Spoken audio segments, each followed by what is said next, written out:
Hello, and welcome to this episode of the Reset Podcast. I am your host, Laura Mignot. This is part of my 29 Days of Magic series, where I interview a Black woman a day in every industry across every spectrum, all throughout the month of February for Black History Month. It's going to be a great conversation. And today, I'm delighted to have Natasha Aarons, who's the head of marketing for Caviar / DoorDash. It's going to be a fabulous conversation. I just know it. Take a listen. Hey, Natasha. Hey, Laura. Thank you so much for inviting me. I am first of all, honored and so Oh, excited girl. for our conversation. Likewise. So, the way the podcast works, first question, always the same, always great answers. I'm sure you'll be no different. So, Natasha, what was your first job? My first job professionally after college, I was an assistant at Bad Boy Records, the house that P. Diddy built. Wow. Yes. Very cool. Did you walk across the Brooklyn Bridge? I did not. It's so funny. Everyone asks me that. They're like, did you walk across the Brooklyn Bridge? And it's like, no, but I worked my tail off, right? Like I've done something that I couldn't believe that I've done, but it was all in good. When I think about the folks that I worked with there and like all my experiences subsequently, like Bad Boy built me, and Diddy, like having that as a first job was completely incredible and a really good, solid foundation for what's to come. Wow. Okay, so got to ask more questions about this now. Yeah. So, what was your job like? I'll tell you. I'll tell you what my job was like. I'll even tell you how I got the job. Right. So I'll start there. Go for When it. I got the job. It's completely insane. At the time when I was in college, way back when, me and my roommates used to watch Making the Band all the time. And Of so from course. watching it, I felt like I was such a student of the music industry because I just wanted to be a part of the music industry, but I had like zero connections. So I studied everyone who was in that show, the VP of A&R, the VP of marketing, the product marketing. So the VP of A&R was a man named Harv Pierre. The VP of marketing was a woman named Tracy Waples, and the product manager was a woman named Allison Stanley. And I just saw their faces, and I'm like, if I ever run across them, I'm gonna roll up on them. And I have You are my kind of people, Natasha. And I did, like, I'm a New Yorker. I'm first generation American, so I have that hustle in me. Mm-hmm. So I was home for spring break. I went to college in DC at Georgetown University, and I was home for spring break and hanging out with one of my friends who went to college in Hofstra. And so we're like, let's just go to the city and hang out. And we just happened to go to Justin's, which was, for those who are not familiar or younger, the Justin's was P. Diddy's restaurant in Flatiron District in New York, in Manhattan. And as we're at Justin's, we're eating, and we're like, oh, there's a party going across the street. Let's go. We go to the party, and I see Harv Pierre, the VP of A&R. That I'm like, oh, I know him from the show. I was like, I literally said to my friend, follow that fur. We're following the fur to like VIP. Talk my way into VIP. I was really bold when I was 21, and just went to him and just started spitting my resume and saying, hey, I'm Natasha. I'm about to graduate my finance major at Georgetown, like a minor in Japanese. I'm just trying to tweak all of my stats. And I was like, I really just want to work for you all. And he's like, okay, cool. Here's the office number. Call the office. And I called the office for 5 months until I was graduating. I had no job, right? Like I was graduating in a tough economy. I was a finance major. Like Wall Street was going through a bunch of stuff. I was graduating, no job. So I was like, something has to work, right? What's the worst that can happen? Is like it doesn't work out. So I called every single day, and then got an interview, and I went from being an intern to an assistant to a product manager in about a year. So in my first year, I went from an intern to my boss, who was the VP of A&R. And when he got promoted to be the general manager of the label, I went from being an intern in A&R, which was, that A&R is where the music gets made with the artists. Like artists get signed by A&Rs, and then you're working with the artists to develop their sound and album. but I didn't, I didn't do anything half as fancy there. It was really answering phones, keeping things organized, going back and forth with the studios, and just helping to manage the artist schedule. Then my boss got promoted to general manager, and I became his second assistant. And I just tried to kill it. I was like, I'm going to be here before anyone else, and I'm going to leave after he leaves, and just make his life easier. And I started showing my interest in marketing. I was a finance major. I was really starting the music business so that I can go be an entertainment lawyer. So I thought I was just like, let me just do this for a year. Did we live the same life?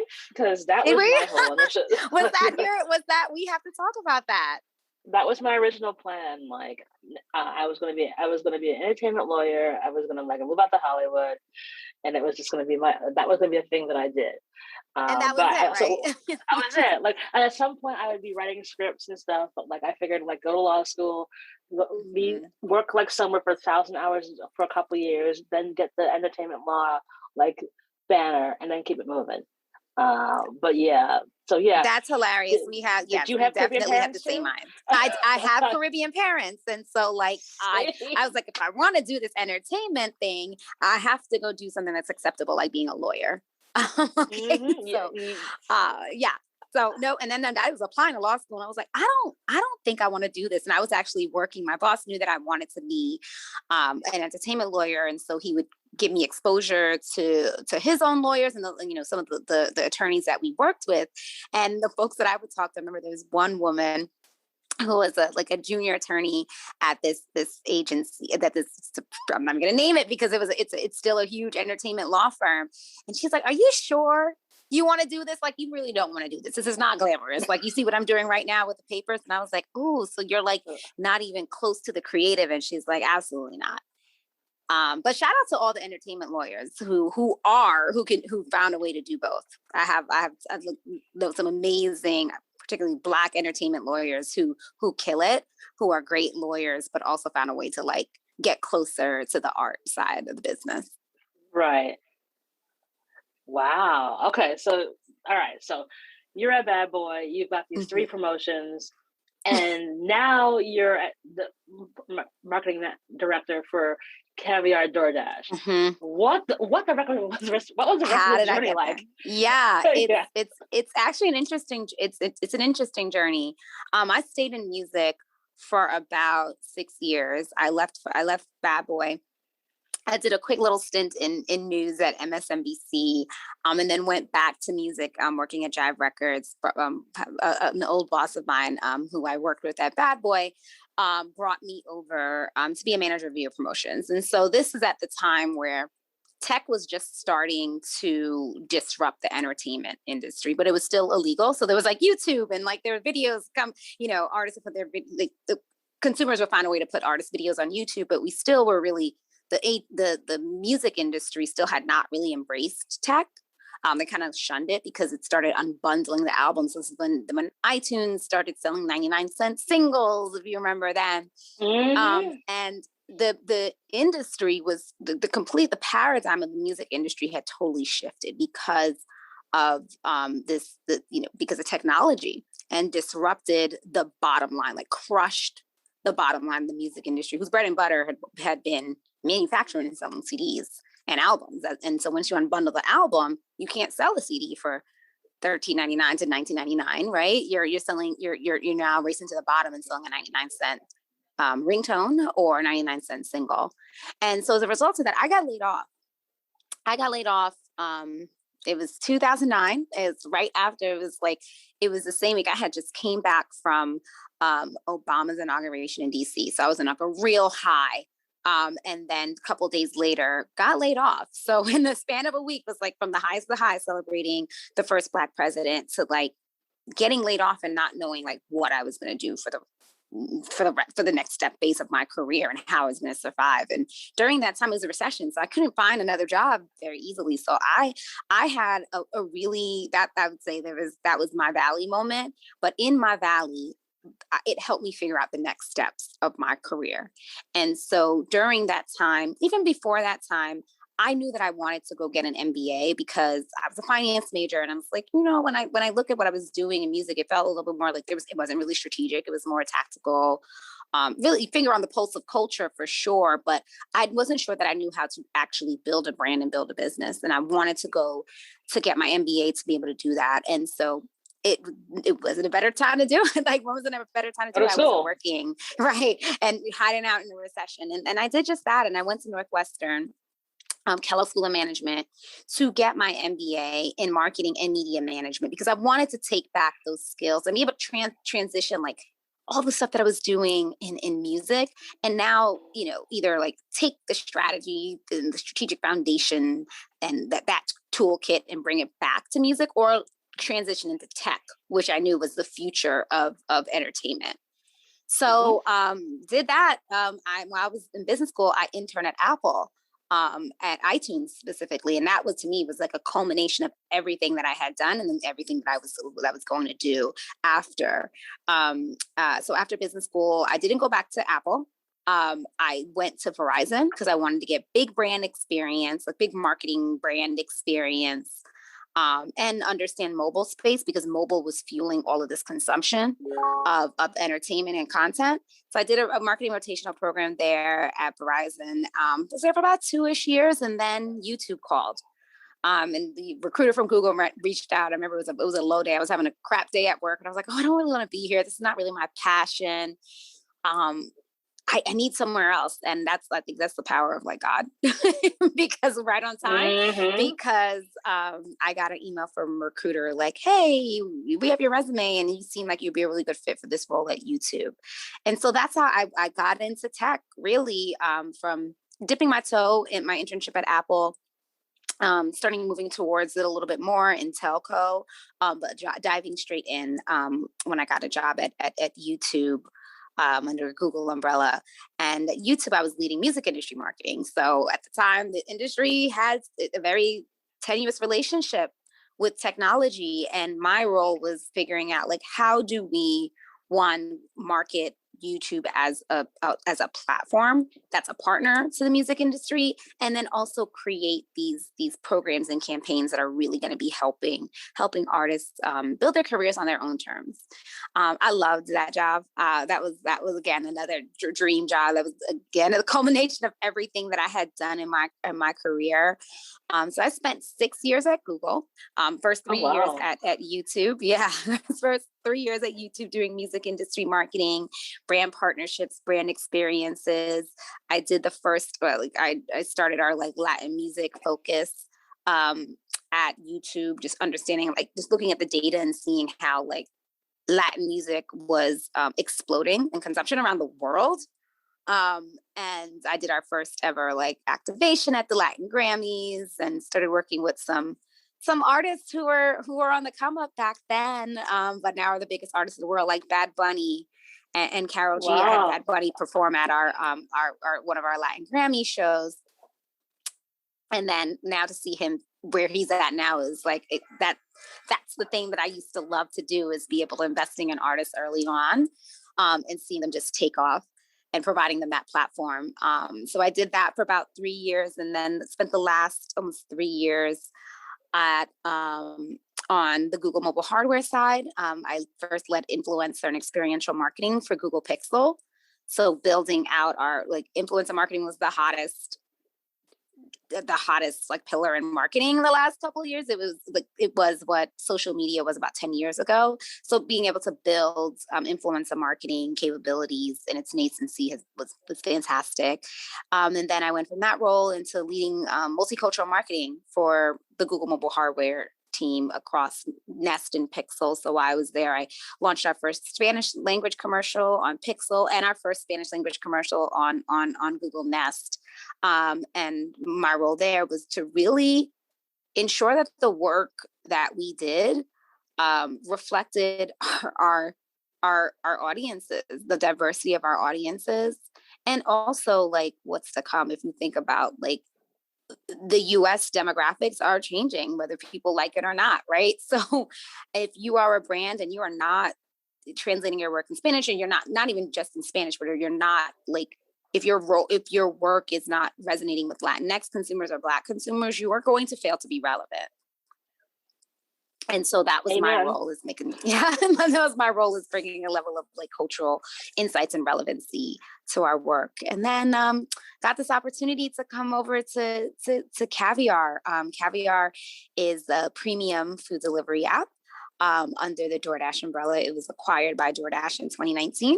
And so last year I joined the team to create this Phoenix moment for Caviar, right? Where Caviar is now part of the DoorDash ecosystem. And so what is the story now that we have, like, we used to be in legacy markets like New York, LA, San Francisco, but now that we have the power of the DoorDash brand and distribution, we're available across the country. And so that's how I got here. It's a long 18-year journey, but it's been fun. You know what's crazy? I feel like you and I are probably about the exact same age. I love it. I'm doing the math and I'm like, wait a second. We were living opposite lives and we would I don't know how we've never crossed paths. I mean, literally I've pitched Google so many times for experiential in the last 10 years. How did we not bump into each other? I have no clue. We have to talk about this offline for sure. Yeah, sure. Because there are things we can do together. Trust. Oh, yes. But no, and also thank you for sharing this story, because I think this is also really important for a lot of young people to understand that, like, the path is not tomorrow. It's and honestly, I am so glad that I went through the path I want to get to where I am now, so that now that I'm in this position, it's not overwhelming. Oh, right. Because you took the proper steps. You took all the steps. So like you can walk into a DoorDash and be like, all right, here's how we're going to have you guys rise. And it doesn't feel like, oh shit, what have I done? Oh my God. Like the race is not for the swift. The journey is the experience, and the connections and all the things you learn along the way are just so important. So, it is a marathon, not a sprint. It's exactly right. Straight up. And so I'm sure you had some moments in your career like, oh my God, I am never going to get through this. And then you did. I'd love for you to share one. Yeah, I think one of the most defining moments in my career actually was, there's two. One, it was when I got laid off because I had spent all these years investing and like loving and dreaming about like working in the music industry, and so to get that taken away, I felt robbed. I felt sad. I was in a dark place, but what I learned from that was the art of pivoting. The second place where I think the second moment in my career where I had a tough moment, it was when it was like my personal life it was personal and professional intersection. So in 2018, my father passed away. But before he passed away, I spent the entire year being his caregiver from about 2017 to 2018. So I had this job at Google. I had this. I loved the job, right? But it was so tough. But it took so much out of me, and I had to I was flying all the time, but then on the weekends coming home and like literally working from the hospital with my dad, and just like when life throws you those type of curveballs, I thought I'm like, I have the strong Black woman mentality. I'm like, I got this. I'm good. And in reality, I wasn't good. And what that time taught me, even after my dad died, I took my time, we had the funerals, and I went back to work, and I never took the time for me. And I was in a role. It's still a hard role, and I'm still pushing. And I go to therapy once a week, and my therapist kept saying, you need a break. You need a break. You need a break. And it wasn't until I broke that I took a break. And I like to be very open about these conversations, because when I want everyone who hears my voice or I come in contact with or who looks at me, like people are like, oh, your goals. And I'm like, yes, but thank you. But it is it's not just the peaks. There's so many valleys, and I learned so much from the valleys. And so whenever I speak to folks, I want them to know, like, not just where I am at my highest. I want you to know where I was at my lowest and what I learned from that. And so the biggest lesson I learned from that is if I am not okay, nothing else is going to be okay. I'm not going to be good at work. I'm not going to be a good partner. I'm not going to be, I'm not going to be good to anyone else. And that is what taught me the value of self-care, because I was burnt out completely. I'm a hard worker. We Caribbean parents, you're first generation American. And then just being a Black woman in corporate America, we have to work twice as hard. And so who am I to be like, oh God, I need a break because I don't have a physical ailment, but I had a mental ailment, right? Like I was not okay. I was suffering from anxiety and subsequently depression. And so I had to take that moment, and I took a break, and I took 3 months off. I took a mental health leave, and I took 3 months off. And I would say, far from any of like the awards that I've won for any of the work that I've done or great campaigns that I've done, that was probably one of the most significant and important moves I made in my career, is defining the boundary between my mental health and my personal health and work. And thank you so much for sharing this, because it's so necessary for us to talk about this. Because I really am a proponent of let's all get that rest in and take that time for ourselves. Oxygen mask goes on us first, Black women, please. Yes. And we cannot put a mountain on our back, and then as we're walking along with the mountain on our back, add another one, and another one, and another one. That's right. So you've just got, we have to normalize the fact that we're not superwomen, and there was and that's okay, Twitter, right? And that's okay. Yep. There is nothing wrong. There's no other demographic in the country that is determined to be a superwoman outside of Black women.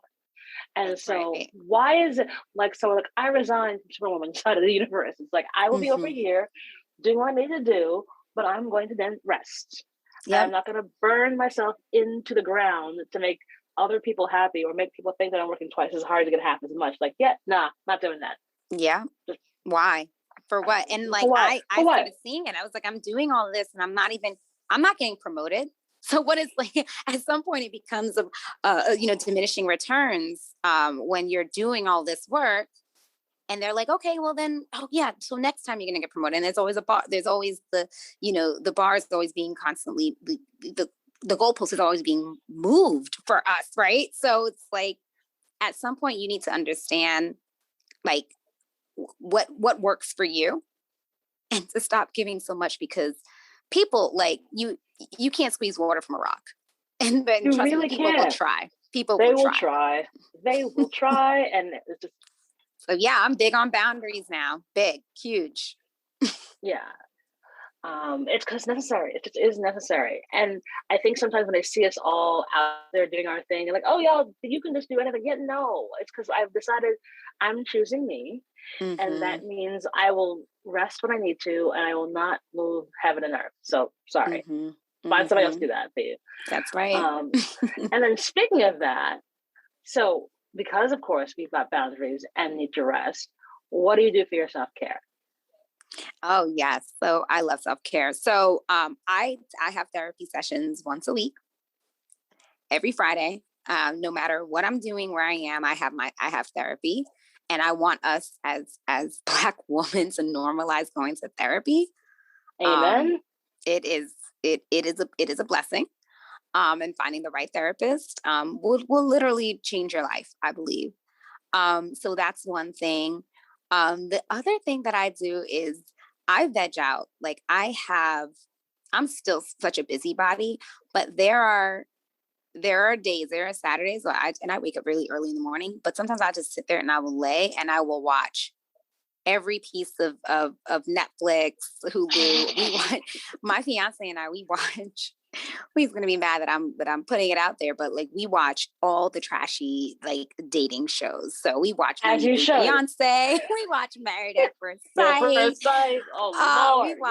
We watch Singles Inferno that was on Netflix. No, And we what's like that binge one? that. Oh, that's a good one. It is so fascinating. It is a Korean dating show. And it's basically the Korean version of Bachelor in Paradise, but it's not as like trashy because I think Korean culture, they're just so well mannered and respectful. So it's really good. When you are doing your self care and vegging out, I highly recommend that you watch it. Oh yeah, no, I've been Fascinating. watching so much TV recently because I'm like, I same. It's a Saturday morning. I'm gonna just TV's in the bedroom, so like turn it on, and I'm gonna watch Delicious on Netflix. Like I just watched Twitter Tinder Cinder last Oh night. yes, watch that And too. I was like, first of all, girl, like all of you. Yes, another tip for self care. Don't swipe. If you swiping with folks and they're asking you for money, that's not self care. That's not self care, and And it's he not told that smart. girl, he told that girl to pawn her car. Uh-huh. And get a loan and mortgage her home. Yeah, yeah. Yeah, yeah, I would have because had he's in questions. trouble. I was like, My who are these enemies out to get enemies? me. Who are these I'm like, enemies? Why don't you call your father? Isn't your father a billionaire? Like that. well, that Those was would the be thing my that questions. Why are you that was asking only little the old thing that didn't me? make any sense to me. That's the thing that made zero sense to me. If your dad is a billionaire, Right. obviously your dad could get you a new security team, could extract you, send a private jet for you. Why are you like, what are you talking about?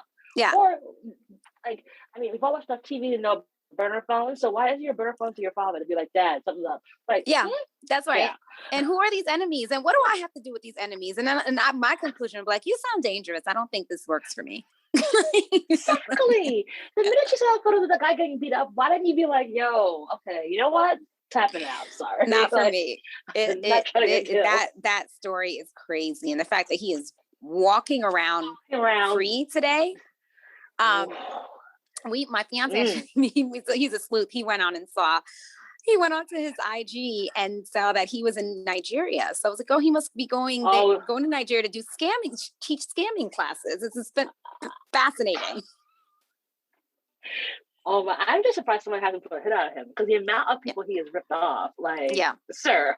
Yeah, $10 million. It's crazy. Yeah, but see, these are things that matter in life because it's like just not taking ourselves too seriously and having a good Exactly. time with everything. Last question for you: do you have a give and or an ask of the audience? Oh, a give. A give to the audience. I would love if anyone has any questions, want to chat with me further, please reach out to me on LinkedIn. Send me a DM on LinkedIn. Happy to provide any advice. And an ask, one, I wouldn't be a marketer if I didn't ask, download the Caviar app and order caviar. Order from Caviar when you're looking for we're going to Valentine's Day, people's birthdays coming up, you want to celebrate something, order from Caviar for all your special occasions. But the other ask I would ask of the audience is to remind yourself to be like, we have one life to live. So I would implore everyone to figure out what is your what and what is your passion, and pursue that relentlessly, whether it's in your professional life, but also your personal life.